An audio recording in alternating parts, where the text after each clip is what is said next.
Voilà. Oui, donc dans les 40-45 minutes là, que j'ai, je vais au fond dire des choses certaines choses que vous connaissez, parce que c'est un thème qui alimente de plus en plus nos médias, nos livres. Et puis je vais vous donner quelque chose qui correspond un petit peu au contenu du livre que j'ai publié il y a 1 an et demi et qui continue, j'allais dire assez curieusement, parce que je ne sais pas si vous avez vu dans les librairies, mais la durée de vie des livres est assez courte, mais qui continue à intéresser le public. Je veux dire, à la fois l'intéresser parce qu'il y a des choses qui sont informatives, parfois irriter d'autres, parce que j'ai un certain nombre de points de vue sur la question énergétique. Et je voudrais, avant de parler de cette transition énergétique, dire 2 ou 3 choses. La première, c'est que je considère que j'ai une certaine légitimité à parler de ces sujets-là, pour la raison suivante. D'une part, ça fait à peu près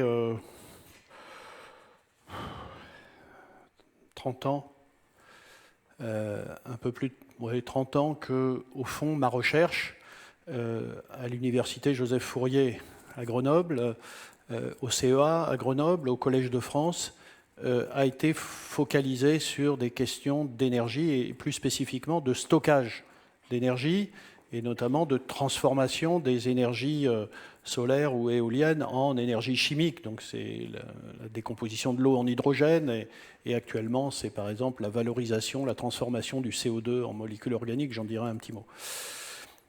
Par ailleurs, depuis que je suis à l'Académie des sciences, il existe à l'Académie, en effet, ça a été évoqué, un comité qui s'appelle Comité de prospective en énergie, dans lequel j'ai travaillé depuis pratiquement 15 ans, et j'en suis le président depuis 3-4 ans.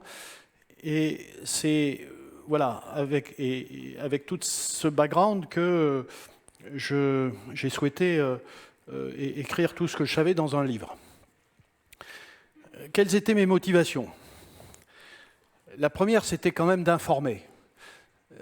Malheureusement, c'est un sujet sur lequel on dit très souvent n'importe quoi. C'est difficile. Je ne jette pas la pierre à ceux qui ne savent pas et qui en parlent. Enfin, il est de bon ton aujourd'hui de parler beaucoup de choses qu'on ne connaît pas. On a vu ça pendant la crise sanitaire sur les plateaux de télé et de radio, mais c'est la même chose avec l'énergie. Et vraiment, il y a un manque de connaissances, ne serait-ce que les ordres de grandeur, les gens ne les connaissent pas. Et donc, c'était un objectif. Cet état de méconnaissance du problème est profond. Je vais vous épargner toutes les stupidités ou choses fausses qu'on entend, par exemple, dans la bouche des candidats à l'élection présidentielle cette année sur la question énergétique, mais elles sont très nombreuses. Je voudrais juste vous donner une illustration de cela. Il s'avère que je suis aussi, cumul des mandats oblige, président de la fondation du Collège de France. Et il n'y a pas si longtemps, j'ai commandé à Ipsos une enquête sur les jeunes. Alors, c'était 18-34 ans, la science et le réchauffement climatique. Et si d'un côté, ce sondage montrait que les jeunes étaient en effet passionnés par les questions scientifiques autour du réchauffement climatique et de la transition énergétique, en même temps, ils en savaient vraiment très très peu. Non seulement ils en savaient très très peu, et donc ils en savent très très peu, mais ils ont conscience qu'ils en savent peu. Je prends juste pour illustrer ceci. On leur a donné 10 affirmations. Vous voyez, à propos des affirmations suivantes, direz-vous spontanément que voilà, il fallait répondre vrai ou faux. Eh bien, vous n'allez pas tout lire parce que c'est difficile, mais vous voyez par exemple l'affirmation classique, l'énergie nucléaire contribue autant au réchauffement climatique que le gaz ou le charbon. Eh bien, vous voyez qu'il y a 55% des gens interrogés disent que c'est vrai. Or, c'est faux. De la même façon que on n'a pas encore... la réalité du réchauffement climatique n'a toujours pas été démontrée scientifiquement jusqu'à maintenant. Il y a quand même 47% de cette catégorie d'âge qui dit c'est vrai alors que c'est faux. Et troisième exemple, on n'a pas encore démontré scientifiquement que ce sont les activités humaines qui sont responsables des émissions de gaz à effet de serre. Et là, il y a 44% qui disent que c'est vrai. Bon, vous voyez, donc, on pourrait multiplier à l'infini, mais il y a un vrai problème de connaissance. Donc, c'était ça la première raison de ce bouquin. Et je crois savoir que ceux qui s'y sont plongés ont récupéré des tas de chiffres vérifiés, concrets, autour de la question énergétique.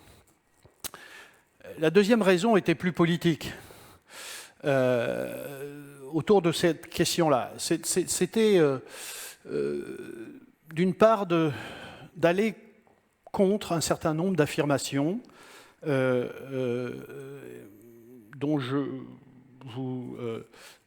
que je vous détaille quelques-unes de ces affirmations. La première, c'est ce qu'on a entendu pendant des années, c'est Greta Thunberg, c'est vous ne faites rien, rien n'est fait, il ne se passe rien sur le front de la bataille contre le réchauffement climatique. Ceci est faux. Il suffit de regarder un tout petit peu concrètement les investissements des États, les investissements des grandes entreprises, les mobilisations des citoyens pour s'apercevoir qu'au contraire, c'est une vraie problématique qui est prise en compte. Et d'une certaine façon, on peut dire en effet, je m'étais exprimé dans une tribune au Monde sur... j'avais réagi au moment du départ de Nicolas Hulot du gouvernement en disant on ne fait que des petits pas. Et, bon. Alors voilà, en effet, on ne va jamais assez vite. On peut le regretter, mais... en tout cas, il se passe des choses. En tout cas, il y a des investissements. Ça, c'est la première. La deuxième, c'est qu'il y a cette idée qu'on nous a rabâchée dans certains discours que toutes les au fond, c'est vraiment très étonnant qu'on n'ait pas basculé vers ce nouveau monde énergétique, parce que toutes les technologies sont là, à notre disposition, pour presque du jour au lendemain, enfin en très peu de temps, remplacer les énergies fossiles, charbon, gaz, pétrole, et l'énergie nucléaire par du vent et du soleil. Et un peu de biomasse. Bon, ça aussi c'est faux. Si on n'avance pas aussi vite qu'on peut, c'est parce qu'au contraire, il y a des problèmes, des contraintes, voilà, des contraintes physiques, et je parle que des problèmes technologiques et scientifiques. Aujourd'hui, je ne vais pas parler de contraintes économiques et sociales, qui évidemment sont très importantes, parce que ce n'est pas de ma spécialité. Mais, et donc, bien sûr qu'il faudra du temps. Il n'y a aucune révolution industrielle, technologique, dans l'histoire de l'humanité, qui est avenue parce que un gouvernement ou des gouvernements auraient décidé par décret qu'il fallait un monde d'après. C'est pas comme ça que ça marche. Les révolutions technologiques de l'humanité se sont produites au rythme des innovations et des découvertes scientifiques et technologiques. Et donc, il faudra du temps. Et évidemment, mon discours, est le suivant, c'est-à-dire que je suis dans...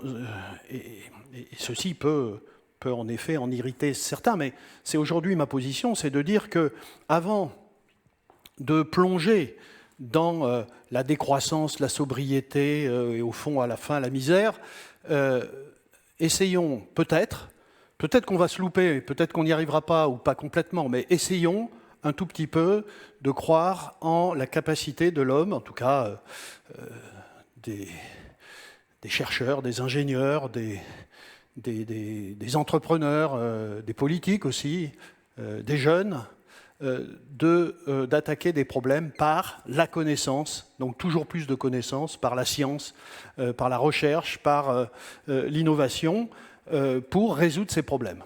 Évidemment, il faut se placer sur le plan philosophique dans une perspective où on croit justement un tout petit peu en l'homme et que évidemment, on n'est pas dans cette position idéologique qui consiste à dire que l'homme est une horreur sur la Terre et la source de tous les malheurs de la planète. C'est ma position. Une dernière chose, deux choses. Je rencontre des tas de politiques, au Sénat, à l'Assemblée nationale, je rencontre des tas de chefs d'entreprise, comme chercheurs, mais aussi comme président de fondation. J'ai ce message aujourd'hui très fréquemment qui est de dire « faites très très attention ». Vous êtes en train, pour apparaître plus vert que le voisin et plus vert que vert, de nous annoncer des objectifs que vous atteindrez dans très peu de temps. Et moi, mon analyse, c'est que ces objectifs sont ni réalistes ni atteignables. Et ça peut être une grave faute politique, parce que si ces objectifs ne sont pas atteints, eh bien, évidemment, le citoyen aura raison de vous considérer soit comme un menteur, soit comme un incompétent. Et dans les deux cas, c'est pas bon, surtout dans un moment où la défiance du citoyen vis-à-vis de tout un tas d'institutions est quand même inquiétante. Donc aujourd'hui, et pourtant ce n'est pas ce qui se passe, mais j'appelle les responsables, non pas à dire, je veux dire comme l'a fait la commissaire européenne et l'Union européenne, de dire on avait dit qu'on descendrait de 40% les émissions de gaz à effet de serre, bon, on n'y arrive pas. Donc je donne comme objectif 55% de moins. Bon, sans nous expliquer pourquoi on y arriverait mieux à 55 qu'à 40. Et donc tout le monde fait ça aujourd'hui. Voilà, il faut faire quand même très attention. La dernière chose, c'est que, et ça fait longtemps que je le dis, et aujourd'hui, le GIEC vient de sortir un rapport sur cette question-là, spécifiquement, et il y a longtemps que je le dis, et quand je le disais il y a longtemps, j'étais très critiqué également, parce que je disais que la question aujourd'hui n'est pas que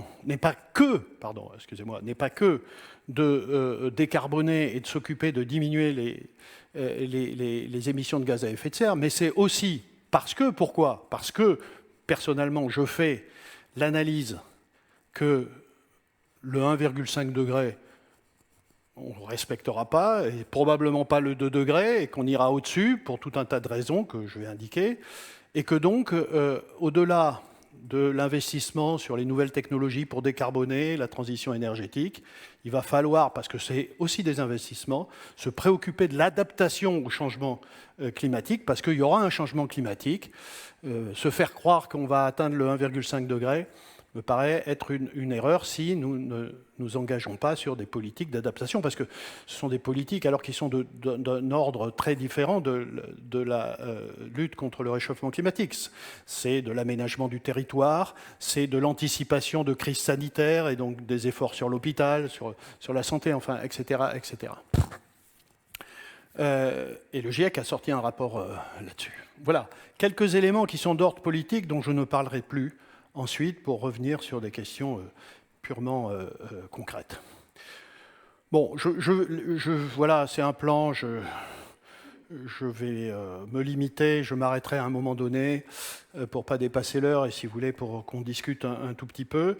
Donc, il y a des choses, je vais aller assez vite.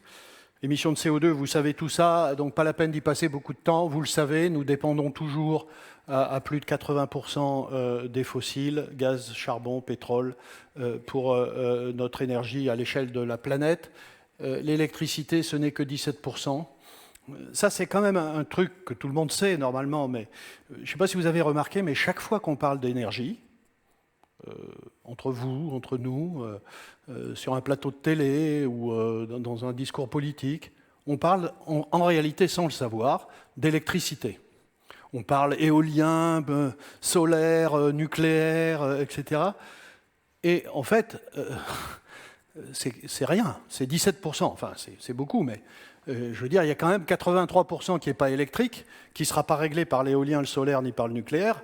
Et là, je le redirai, il y a vraiment un angle mort de tous les scénarios de mon point de vue, de tous les scénarios dont je parlerai énergétiques à l'échelle 2050, qui est cette partie non électrique.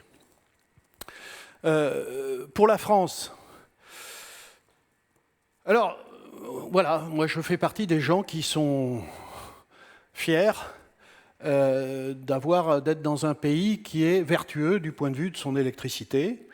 Et en effet, alors ne rentrons pas, ça ce sont des chiffres qui sont publiés dans un récent article du compte-rendu de l'Académie des sciences que j'ai publié, mais vous les retrouvez ailleurs, hein, c'est les quantités.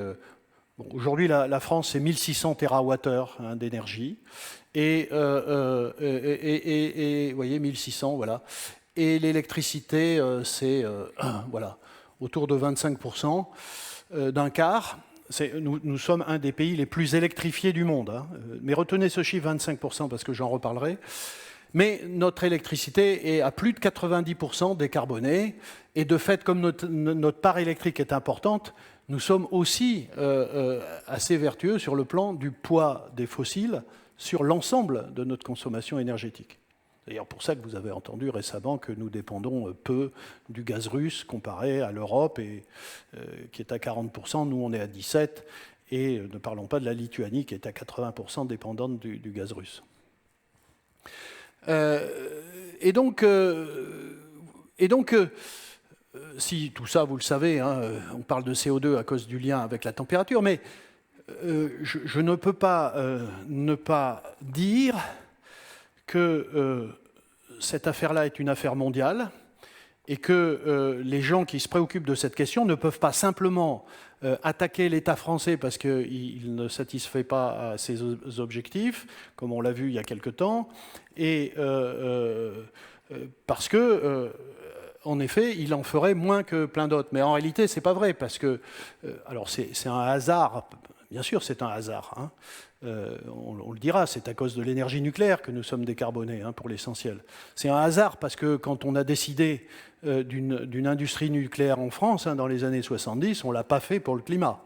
Bon, il s'avère que par chance, ça a un impact positif sur le climat. Mais vous voyez, la France, c'est 0,8% des émissions de CO2. Mais il faut rajouter, parce que souvent, vous voyez, c'est les 320 et quelques millions de tonnes de CO2 que nous produisons par an.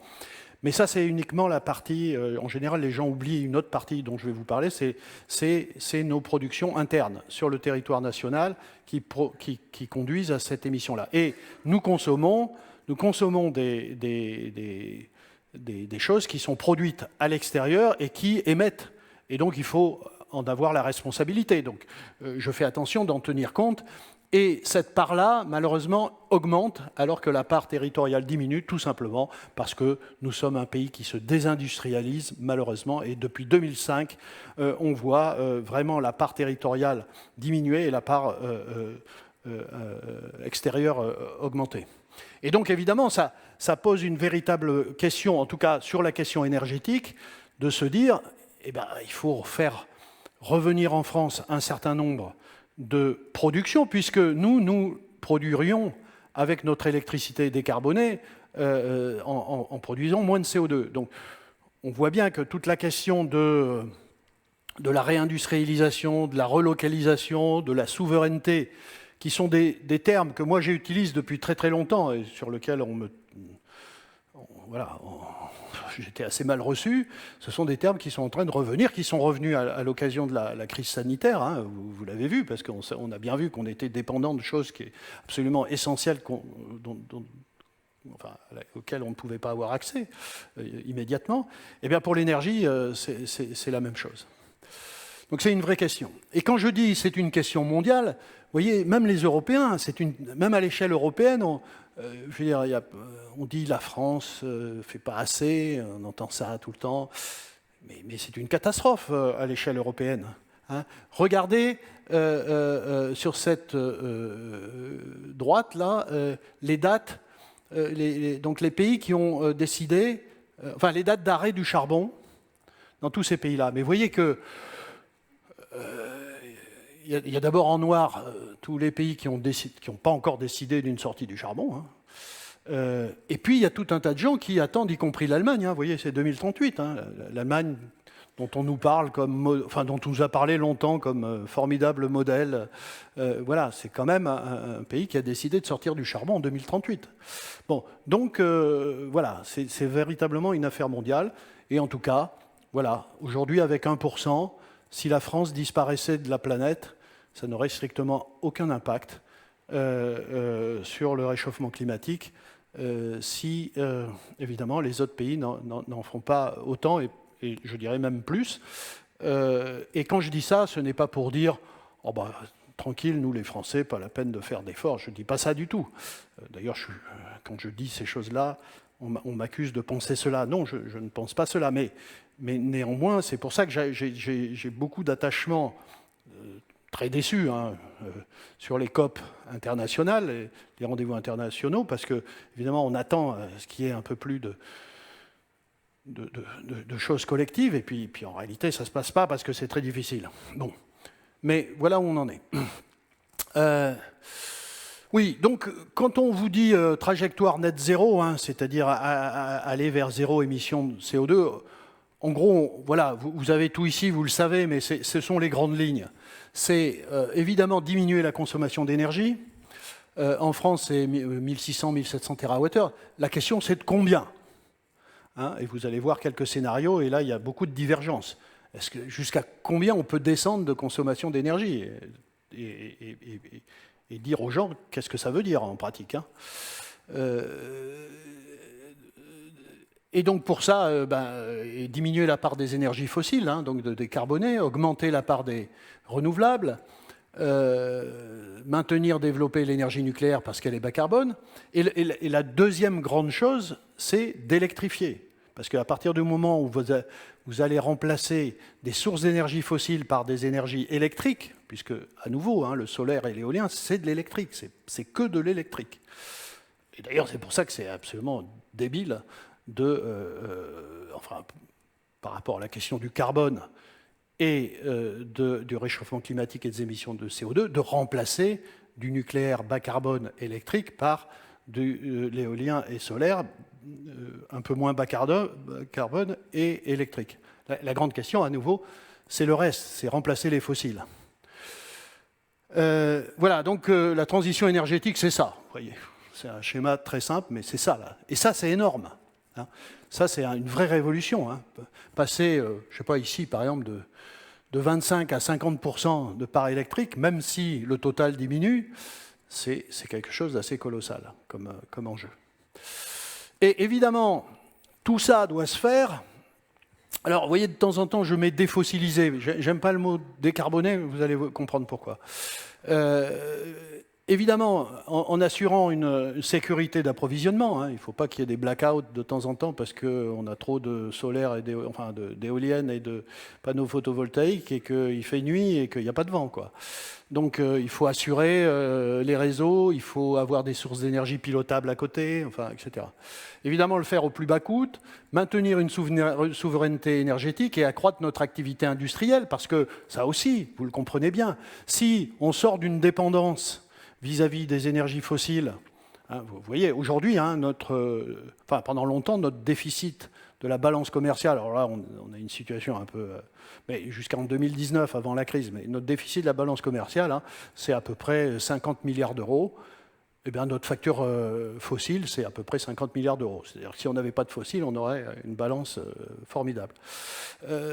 Mais si c'est pour remplacer cette dépendance par acheter des PV, des panneaux photovoltaïques chez les Chinois, d'avoir des batteries chez les Coréens, d'avoir...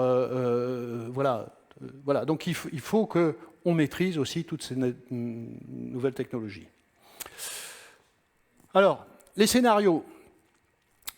Donc c'est tout ça, comme d'habitude. En gros, quand on regarde ce qu'on nous propose aujourd'hui comme scénario, je vous montrerai quelques exemples, c'est en général soit 100% d'énergie renouvelable, donc on teste ça. Aujourd'hui, on fait gaffe, parce qu'il n'y a pas si longtemps, il y a 5-6 ans, il y avait des tas de scénarios, 100% d'énergie renouvelable, fastoche, il n'y a qu'à faut que. Bon, maintenant, les gens sont un peu plus raisonnables, ils calculent vraiment les trucs et comme vous allez le voir, ils examinent aussi des scénarios avec, là je parle de la France, hein, avec différentes proportions de nucléaire jusqu'à essentiellement 50-50. Eh bien, vous voyez, aujourd'hui, c'est la perspective que vous avez, peut-être que vous connaissez ou que vous ne connaissez pas, mais nos députés ont voté une loi en 2015, qui est la loi de transition énergétique pour la croissance verte, et qui s'appuie sur la stratégie nationale bas carbone, et qui nous dit, eh bien, en 2050, nous allons passer de 1600 à 930 TWh. Alors, je ne sais pas si vous êtes sûr d'avoir bien voté pour ça, mais c'est pour ça que vous avez voté. Et je vous laisse imaginer, mais allez le voir sur Internet, ce que veut dire une vie à 930 TWh en France. Il y a tout un tas de trucs que vous ne pouvez plus faire du tout. Hein. Bon, c'est quelque chose d'absolument considérable. Donc, personnellement, je ne crois pas que c'est ça qui se passera. L'autre chose ici, c'est que l'électricité a une part de 55% dans cette perspective 2050. Voilà le type de scénario. Alors en fait, vous en avez un certain nombre. Je ne vous demande pas d'aller dans le détail de ce tableau, mais c'est juste pour insister sur... donc il y a tous les scénarios qui sont effectivement autour de 900-800. Alors c'est l'association, donc c'est essentiellement des associations écologistes, Negawatt, Greenpeace, qui combinent très peu de consommation d'énergie et zéro nucléaire, en gros. Voilà, c'est à peu près le schéma qu'on voit dans ces associations-là. Et puis récemment, vous avez RTE, Réseau de transport de l'électricité. Donc là, il y a un travail énorme qui vient de sortir, hein, c'est en octobre 2021. Les scénarios RTE, il y en a un certain nombre. Vous voyez, qui tapent autour de 1100 TWh. Et avec des parts variables de nucléaire de 0 à 50% à peu près. Hein. Et avec des quantités d'électricité qui varient entre 500 et 700. L'ADEME vient de sortir, vous voyez, janvier 2022, aussi des scénarios un peu avec moins de nucléaire, mais à peu près des quantités voilà, entre 800 et 1300 TWh. Bon, voilà, les gens travaillent sur ces différents scénarios-là. Aujourd'hui, hein, il faut bien voir que c'est le scénario RTE que les gens discutent le plus. L'ADEME a fait un gros travail, mais ils sont sortis après RTE, personne n'en parle.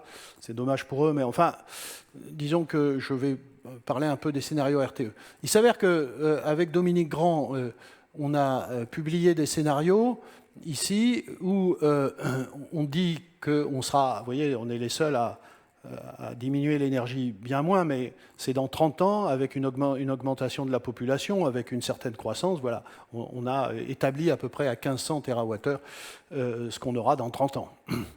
Et puis avec un scénario à 750 TWh d'électricité et zéro, où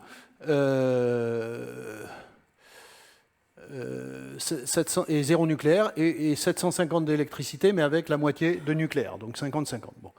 Donc il y a plusieurs scénarios comme ça, et j'y reviendrai, mais c'est aujourd'hui comme ça que dans un pays comme la France, on voit les perspectives, mais elles sont drastiques. Hein, elles sont drastiques, c'est-à-dire elles sont avec une chute drastique de notre consommation, qui aura des impacts sur le fait qu'on ne voyagera plus en avion, on ne sera plus jamais tout seul dans une voiture.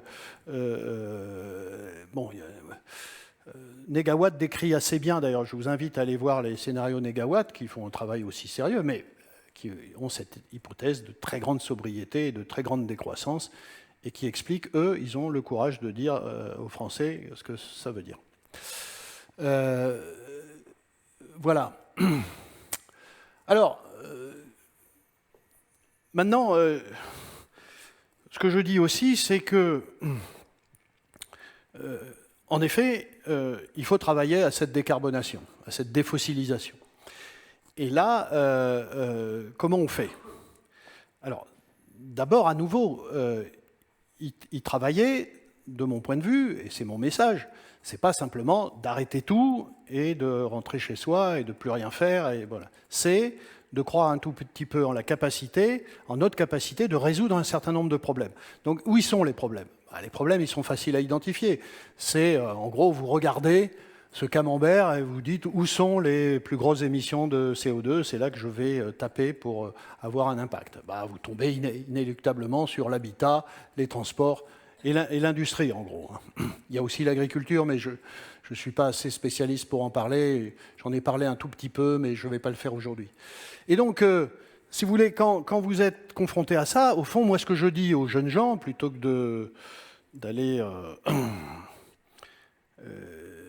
dire des choses fausses ou pas très intéressantes, venez travailler dans tous ces domaines-là. Enfin, je veux dire, la transition énergétique, c'est une opportunité fantastique pour les jeunes, pour les chercheurs, pour les ingénieurs, de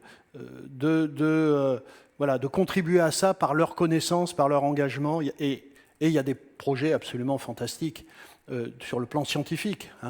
Moi, dans mon laboratoire, j'ai des tas de jeunes gens qui sont passionnés par cette question de la décarbonation, mais leur action, c'est de travailler, d'apprendre et de venir dans les labos et ensuite dans les entreprises pour avancer sur ces terrains-là. Alors, qu'est-ce qu'il y a à faire? Évidemment, il faut électrifier, pour l'habitat, il faut électrifier le chauffage, il faut évidemment faire de la rénovation thermique, et là, il y a tout un tas de nouvelles choses, de nouvelles découvertes en termes de matériaux de structure, de matériaux isolants. Sur les transports, il faut inventer toujours de nouvelles batteries avec de plus grandes densités d'énergie, des batteries éco-compatibles, des batteries recyclables, qui permettent de recycler des composants de cette batterie. Il faut trouver de nouveaux matériaux composites, plastiques, pour alléger les véhicules. Il va falloir découvrir des nouveaux procédés de synthèse de carburants alternatifs, biocarburants, carburants de synthèse, hydrogène décarboné, donc c'est l'électrolyse. Et du côté de l'industrie, c'est fantastique ce qui se passe en ce moment. Beaucoup d'entreprises sont en train de revoir avec leurs ingénieurs, avec les chercheurs, de nouveaux procédés pour des choses qui existent depuis longtemps, mais qu'il faut revoir parce que c'est trop émetteur de CO2. Ici, j'ai listé les 7 matériaux qui produisent le plus de CO2 dans l'industrie. Voilà, c'est l'acier, le ciment, le verre, l'aluminium, l'éthylène, le chlore, le papier. Voilà. Et cette industrie va utiliser de l'hydrogène, et il y a aussi quelque chose de très important, c'est la capture, le stockage et l'utilisation du CO2 à la sortie de tous les grands centres industriels émetteurs de CO2, notamment l'industrie métallurgique, les centrales thermiques, les cimenteries, voilà. Oui, alors, voilà, tout ça c'est ça la révolution énergétique, la transition énergétique, de mon point de vue. C'est une transition, c'est une révolution scientifique et technologique et industrielle. C'est comme ça que je la vois. Donc avec l'espoir qu'en effet, nous allons résoudre des problèmes, nous allons nous permettre malgré tout une croissance, elle sera de plus en plus verte, et elle s'oppose évidemment avec une proposition de décroissance et de sobriété massive.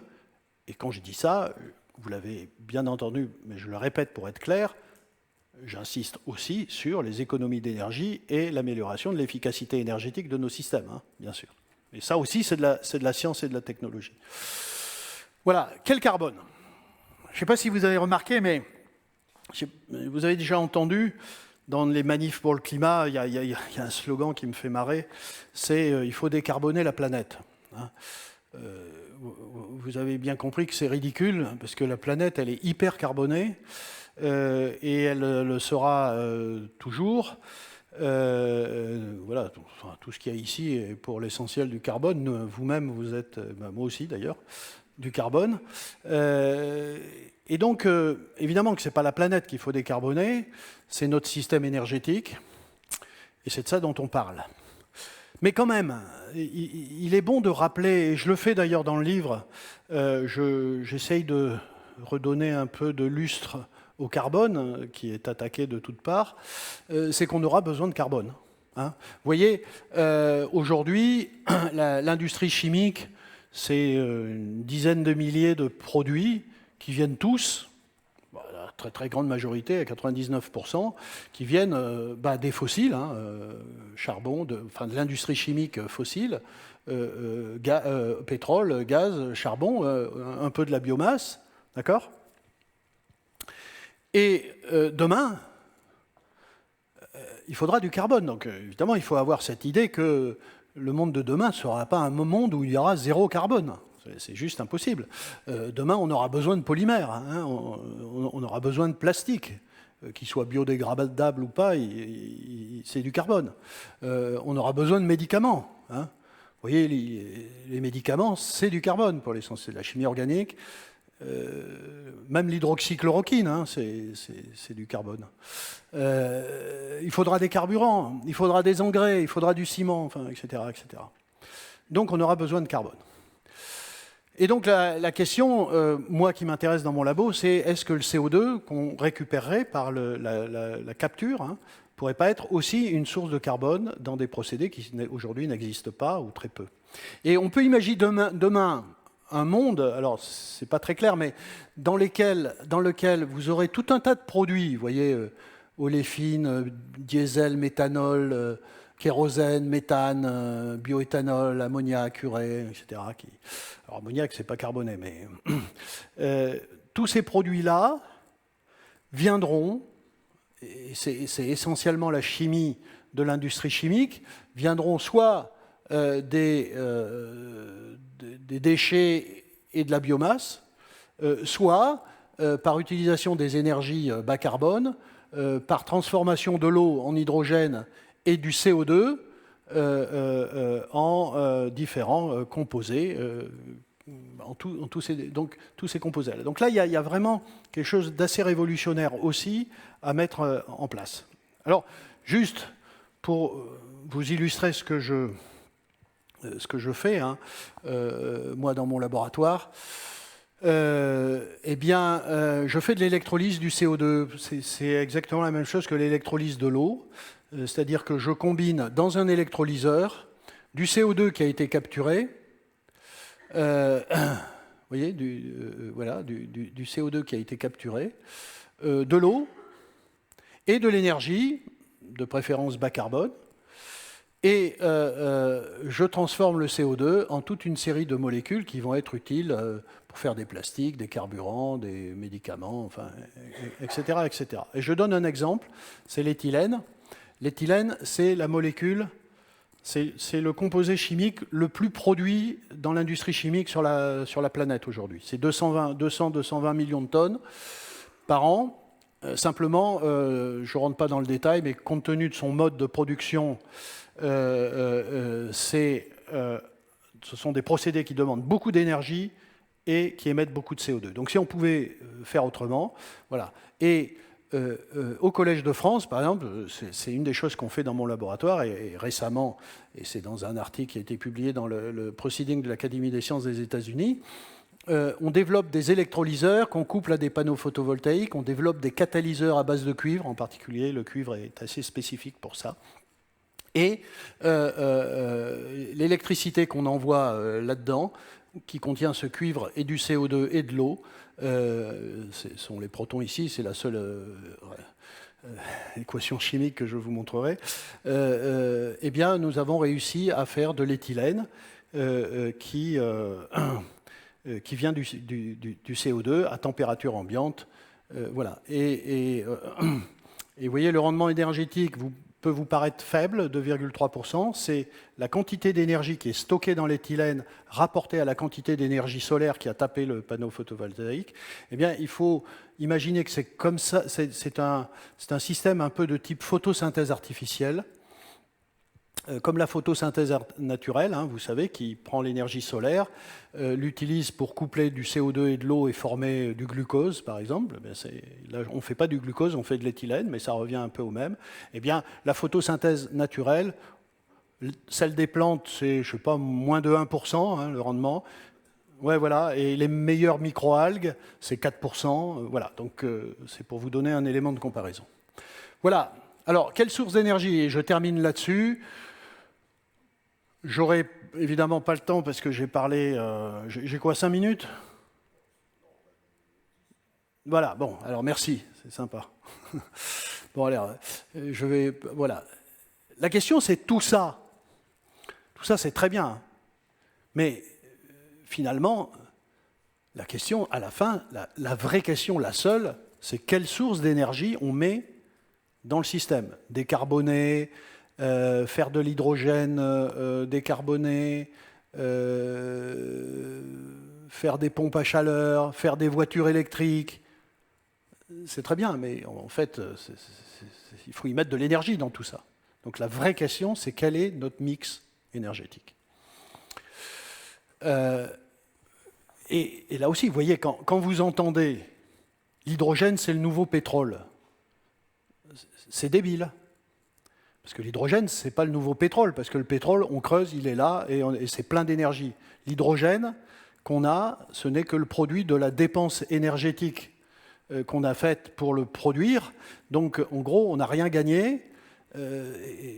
Mais par contre, l'hydrogène, c'est intéressant si l'énergie qu'on a utilisée pour le produire, à partir de l'eau, est évidemment bas carbone et très, très abondante. Hein. De la même façon, hein, dire le véhicule électrique, c'est vachement mieux que le véhicule thermique. À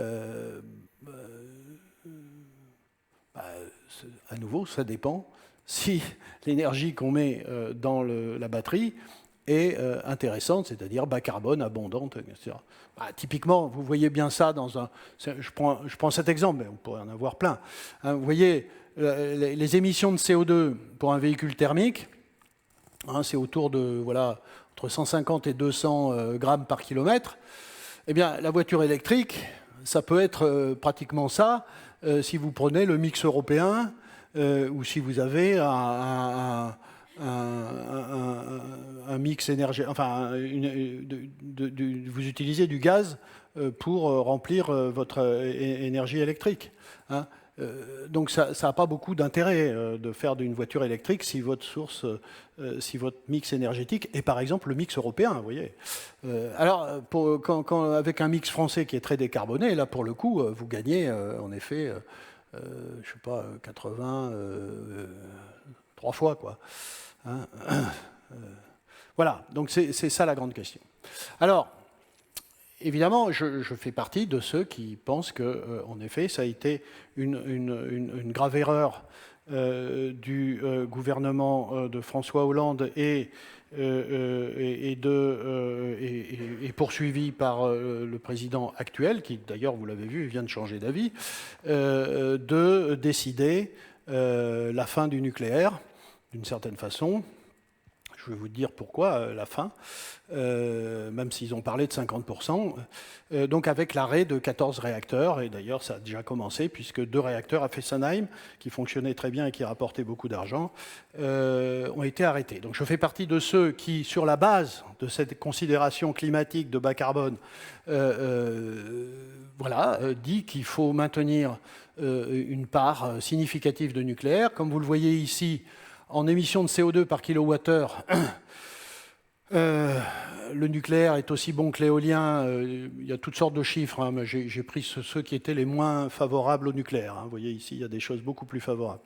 Évidemment, comparé aux fossiles. Et ça, c'est un truc qu'on avait publié il n'y a pas très longtemps, 2019. Voilà tous les pays, un certain nombre de pays, et vous voyez une formidable corrélation. Ici, en bleu, c'est la courbe d'émissions de CO2 par kilowattheure d'électricité produite. Et les barres, c'est les proportions des différentes sources d'énergie utilisées. Et vous voyez qu'en bas, ici, très peu émetteurs, la Norvège, la Suisse, la Suède, la France, sont les pays qui sont soit beaucoup de nucléaire comme la France, soit beaucoup d'hydroélectricité comme la Norvège. Et à l'inverse, les plus gros émetteurs sont ceux qui, évidemment, utilisent beaucoup de fossiles. Et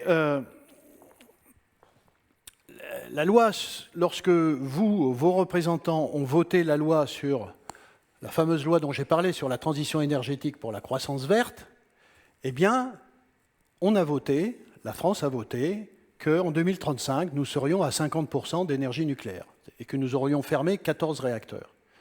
Le problème, c'est qu'ils ne vous ont pas dit ce qu'ils feraient après. C'est 50% en 2035, et après, c'est combien?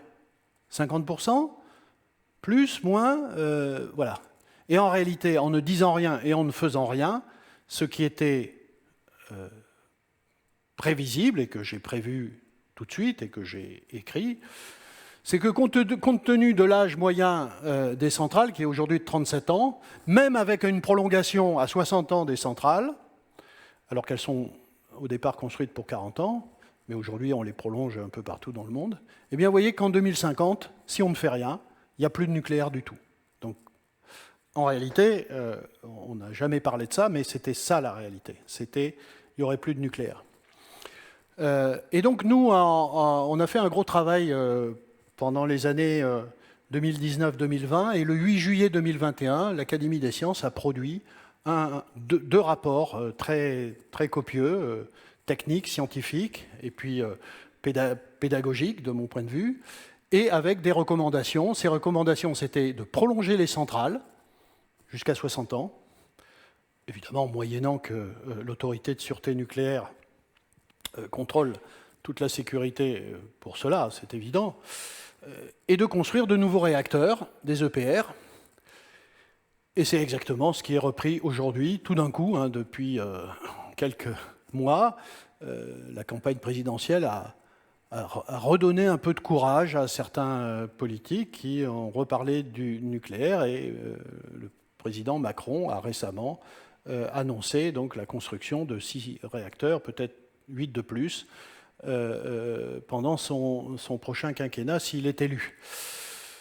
Ce qu'ils n'ont pas, par contre, repris tous, et que nous mettions dans notre avis, c'est qu'il fallait que nous continuions la recherche et le développement des réacteurs à neutrons rapides et réacteurs à sel fondu, et des petits réacteurs, parce que ça va contribuer à la fermeture du cycle électronucléaire. Ça va conduire à diminuer la production de déchets radioactifs, et ça va assurer encore plus de sûreté. Voilà ce que nous disions. Et ça, c'est une partie.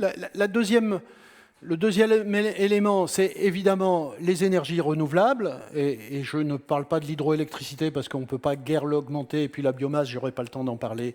Laissons tomber pour le moment. Si vous avez des questions, je pourrais en parler. Mais parlons uniquement et terminons sur l'éolien et le solaire. Bien sûr qu'il faut, dans une certaine limite, développer nos capacités éoliennes et solaires.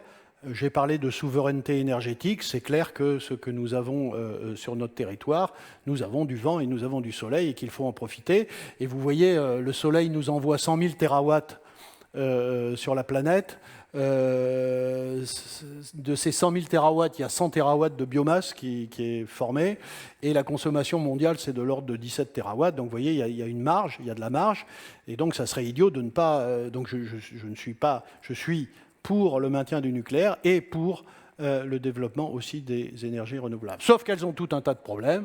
Ce sont des énergies de flux, ce n'est pas de stock. Elles sont intermittentes, donc elles ont un besoin, j'y reviendrai, elles sont intermittentes. Elles sont de faible densité surfacique, donc il y a une empreinte spatiale et une artificialisation des sols qui est importante, beaucoup plus que le nucléaire, mais je ne veux pas ici faire comme des tas de gens opposer le nucléaire et l'éolien et le solaire, puisque à la fin, je conclurai sur le fait qu'il faut un mix électrique équilibré entre les deux. Et puis, besoin en ressources minérales, je n'ai pas le temps d'y revenir, mais comme vous le savez, il y a, dans le monde de demain, il y a quelque chose qui est très, très critique, c'est que toutes ces nouvelles technologies ont besoin de beaucoup plus de matières, notamment minérales. Je n'ai pas le temps de le montrer, mais vous voyez, ici, en kilogrammes de tout un tas de métaux par véhicule, l'électrique, il est là, vous voyez, on a plus de 200, et le quart, la voiture thermique aujourd'hui, c'est ça. Donc vous voyez, c'est une très très grosse différence. Et c'est pareil pour les sources d'émissions, les sources de production d'énergie. Vous voyez l'éolien comparé évidemment aux fossiles. Donc on va basculer dans un monde où il y aura une dépendance extrêmement forte sur ces questions-là. Donc ça, c'est un autre sujet. Voilà. Bon, oui, peut-être une dernière chose.